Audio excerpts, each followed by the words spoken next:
محنت کش لوگ اور غریب لوگوں کے یہ علاقے تھے پاکستان بننے سے پہلے برٹش رول میں. تو میرا یہ زندگی کے ساتھ عزم تھا اور مجھے یقین بھی تھا کہ اللہ مجھے کامیابی دے گا. میں نے یہ عہد کیا تھا کہ ان تمام دھوکوں میں اپنی بیٹیوں کے لیے، اپنے شہر کے بچوں کے لیے ایک ایسے تعلیمی ادارے بناؤں گا کہ میرے شہر کی بیٹی، بہن اور ماں پڑھی لکھی ہو جائے گی.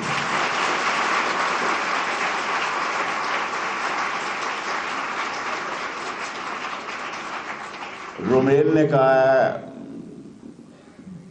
مجھے دوسرے اسکالرز کا نام اس وقت، کہ اگر آپ نے ترقی کرنی ہے، کیونکہ ہمارے والدین ان پڑھ تھے، یہیں آباد ہیں اسی قبرستان میں، تو اس کے لیے ضروری ہے کہ آپ کی بیٹی جو ہے پڑھی لکھی ہو.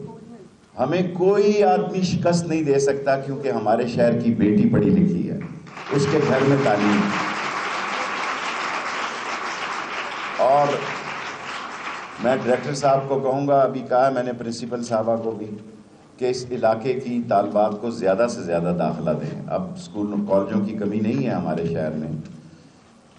اور آج آپ کو میں اللہ کے گھر سے آیا ہوں، رات لیٹ پہنچا، فلائٹ لیٹ تھی، آپ کو بتانا چاہتا ہوں زندگی اللہ کے پاس ہے، کوئی پتہ نہیں کل ہے یا نہیں ہے.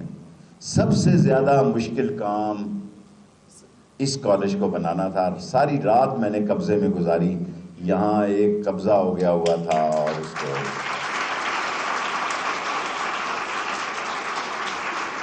اور ساری رات قبضے والے کا سامان کسی جگہ شفٹ کیا. یہ میڈیا چل رہا ہے، ورنہ ابھی ایک نیا ایشو بن جائے گا. ابھی ساری باتیں بھول جائیں گے اور کہیں گے جی شیخ رشید. ہاں میں نے قبضے کیے ہیں اس شہر میں، لیکن اپنی بیٹیوں کے کالجوں اور اسکولوں کے لیے.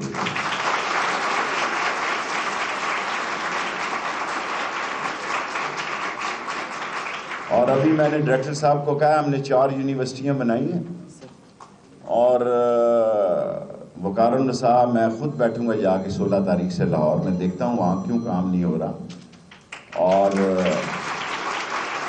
یہ فاطمہ جناح یونیورسٹی ہم نے اپنی منسٹری سے 1 کروڑ روپے سے شروع کی. پھر یہ 6 روڈ کی یونیورسٹی، یہ میڈیکل کالج کی یونیورسٹی. اس میں یہ میرا کالج تھا. لوگ تاریخ بہت جلدی بھول جاتے ہیں. میں یہاں کا پریزیڈنٹ تھا گارڈن کالج کا. اور اس فیصلے کے خلاف بڑا زبردست ریئیکشن ہوا، بہت 2 نوجوانوں کی جانیں گئی، لیکن میں پیچھے نہیں ہٹا اور میں نے اس کو میڈیکل یونیورسٹی بنا کر دم دیا. میں نے کہا کہ اسی طرح انجینئرنگ یونیورسٹی کی بھی تاریخ ہے. اور میرے مولا نے چاہا تو وقت ثابت کرے گا. مجھے اتنی خوشی ہوئی جب میں نے یہ اخبار میں پڑھا کہ سی ایس ایس میں جس پنڈی کی بیٹی نے ٹاپ کیا وہ ایک رکشہ ڈرائیور کی رتا امرال سے اور ڈھول بیٹی.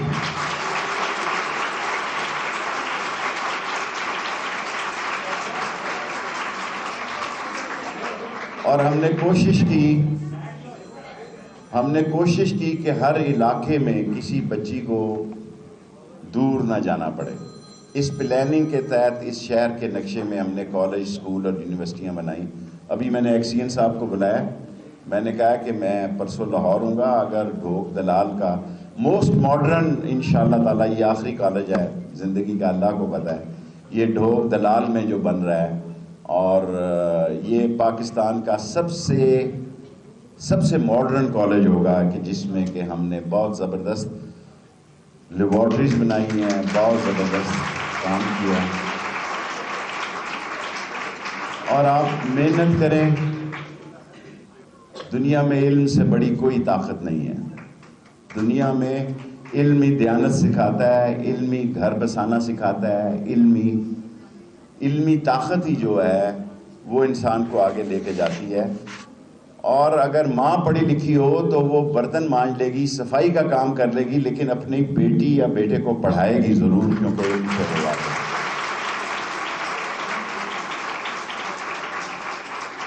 اور انشاءاللہ تعالیٰ ایک آئی ٹی یونیورسٹی رہ گئی ہے. یہ چیف منسٹر ہاؤس جو کچہری میں ہے، اس پہ میری پوری نظر ہے. جانے سے پہلے یعنی اس حکومت کی سبزیاں ٹوٹنے سے پہلے اس پر بھی قبضہ کر کے جاؤں گا.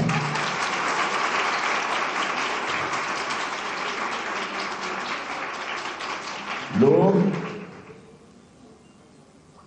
جب علم سے عاری ہوتے ہیں تو ان کو بیوقوف بنایا جا سکتا ہے. عقل بادام کھانے سے نہیں آتی. اگر عقل بادام کھانے سے آتی تو یہ سارے پنساریوں کے بیٹے پی ایچ ڈی ہوتے اور ڈاکٹریٹ ہوتے.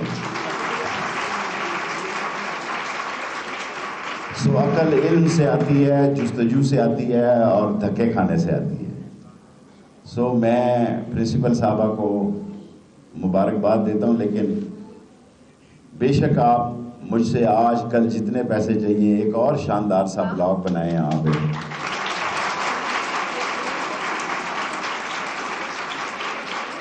اور ایکسین صاحب بھی بیٹھے ہیں، انہیں 5-10 دنوں میں لے لیں، 30 تاریخ سے، کوئی 20 تاریخ سے پہلے پھر نہ کہیں کہ پیسے نہیں تھے. ابھی میں نے ان کو بلا کے پوچھا ہے، انہوں نے کہا جی ڈھوک دلال کے پیسے پورے ہیں. ایکسین صاحب اگر یہ بات آپ کی ذمہ داری ہے، قیامت کے دن بھی آپ کو پکڑوں گا، یہاں بھی پکڑوں گا اگر اس کالج کا کام رک گیا. میں آپ کا مشکور ہوں، آپ کو نیا حال کی مبارکباد دیتا ہوں. راشد شفیق کا اور میرا یہی اختلاف ہے، وہ ٹیوب ویل اور سڑکیں اور گلیاں اور نالے اور نلکیاں. میں چاہتا ہوں کہ کالجوں کی ایک لہر ہو اس شہر میں. لاسٹ جب ہم آئے تو ہمارا تعلیم میں 27واں نمبر تھا فیمیل ایجوکیشن میں. اللہ کے فضل و کرم سے پچھلے 14-15 سال سے نہیں 12 سال سے کم از کم ہم نے لاہور کو بھی شکست دی ہے. ہم پاکستان میں نمبر 1 ہے فیمیل ایجوکیشن. کیونکہ ترقی سڑکوں سے نہیں ماپی جاتی. چیکو سلواکیہ کی زبردست سڑکیں ہیں، پنگ یونگ کی زبردست سڑکیں ہیں، جہاز بھی اتر رہے ہیں، گاڑیاں بھی چل رہی ہیں.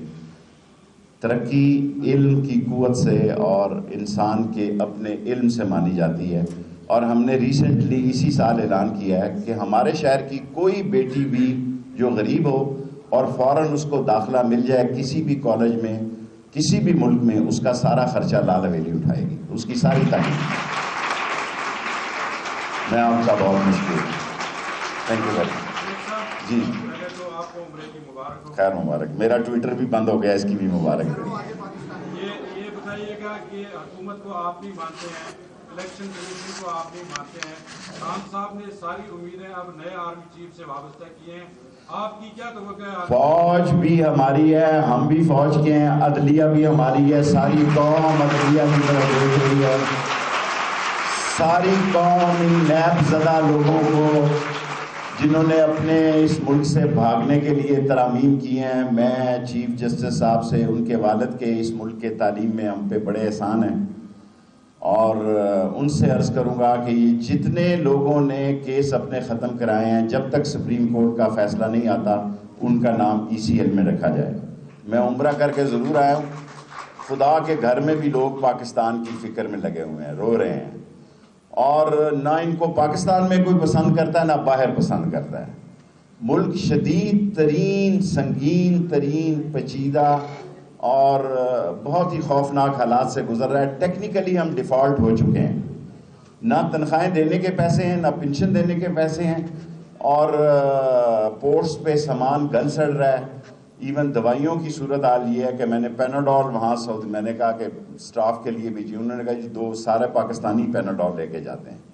سو ہمارے پاس تو پیناڈول نہیں ہے 8 مہینوں میں اس حکومت میں. جی اور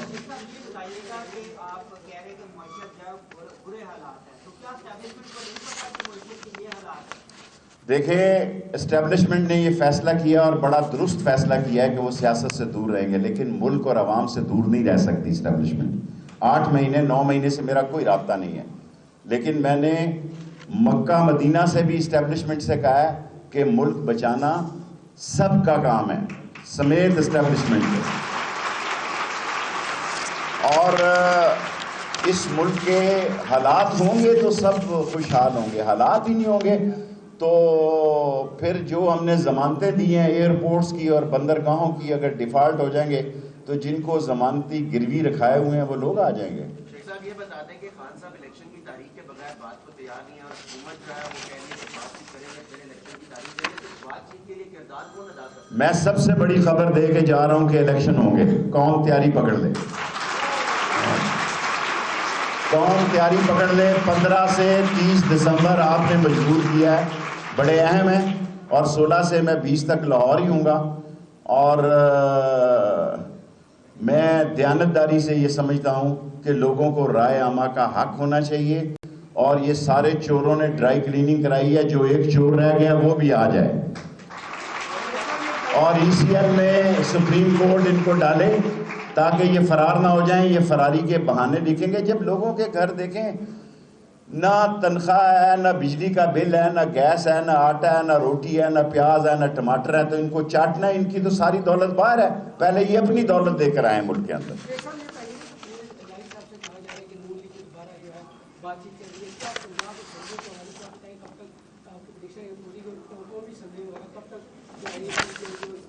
دیکھیں مجھے یقین ہے انشاءاللہ تعالیٰ پرویز لائی خاندان سے میرا بچپن کا تعلق ہے، پرویز لائی وہی کریں گے جو عمران خان کہے گا۔ اینی کویسچن مور؟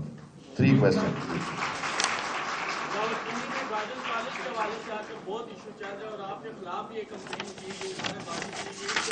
شکر ہے میرے خلاف بھی کمپین ہو، bad publicity is also publicity. جی ایک اور بات جو میں کہنا چاہتا ہوں کہ یہ وزیر اعظم اور وزیر خزانہ کی پریس کانفرنسیں جو ہیں یہ ڈپریشن اور فرسٹریشن کا شکار ہیں، اور صرف میرا اللہ کے بعد اب سپریم کورٹ سے ساری قوم کی نظریں کہ ان چوروں کو بھاگنے نہ دیں، اور عمران خان کے بغیر عمران خان کو دور کرنے سے، عمران خان کو نائل کرنے سے اس ملک میں سیاسی استحکام پیدا نہیں ہو سکتا۔ کسی کو غلط فہمی ہے تو میں دوبارہ یہ کہتا ہوں کہ پاکستان میں عدم استحکام عمران خان کو دور کرنے سے، الگ کرنے سے ختم نہیں ہو سکتا۔ اگر استحکام لانا ہے تو الیکشن کروانے ہوں گے، اور اس ملک کی معیشت جس جگہ پہنچ چکی ہے، میں نہیں کہہ رہا، وزراء کہہ رہے ہیں کہ تنخواہوں، سفارت خانوں کے پاس پیسے نہیں ہیں۔ مجھے سفراء نے کہا جی کہ یہاں ایسے حالات ہیں کہ ہم کام نہیں کر سکتے۔ پاکستان کوئی دنیا میں ملک سرحدوں سے نہیں ٹوٹا جی۔ تاجکستان، ازبکستان، کرغزستان معیشت کی وجہ سے الگ ہوئے۔ پاکستان کو اندر سے خطرہ ہے، پاکستان کی عظیم افواج ہے، اس کو سرحدوں سے خطرہ نہیں ہے، لیکن پاکستان کی معاشی استحکام بھی پاکستان کے اداروں اور پاکستان کی فوج کی ذمہ داری ہے، کیونکہ معاشی استحکام ہوگا، معیشت ہوگی تو یہ سارے ادارے بھی اور خوش اسلوبی سے چلیں گے۔ اور میری ساری نظر اب اللہ کے بعد سپریم کورٹ پہ ہے، اور سپریم کورٹ ان سب چوروں پہ، اور جو عوام کی دولت لوٹے اس کے لیے سزائے موت مقرر ہونی چاہیے۔ جو عوام کی دولت لوٹ کے جائے اسے چوک میں لٹکایا جانا چاہیے، کیونکہ ملک ڈوب رہا ہے ان چوروں اور لٹیروں کی وجہ سے۔ انشاءاللہ تعالی پاکستان قیامت تک قائم دائم رہے گا۔ جی یہ پریس کا ہے، علیحدہ مجھ سے بات کرنا ہے۔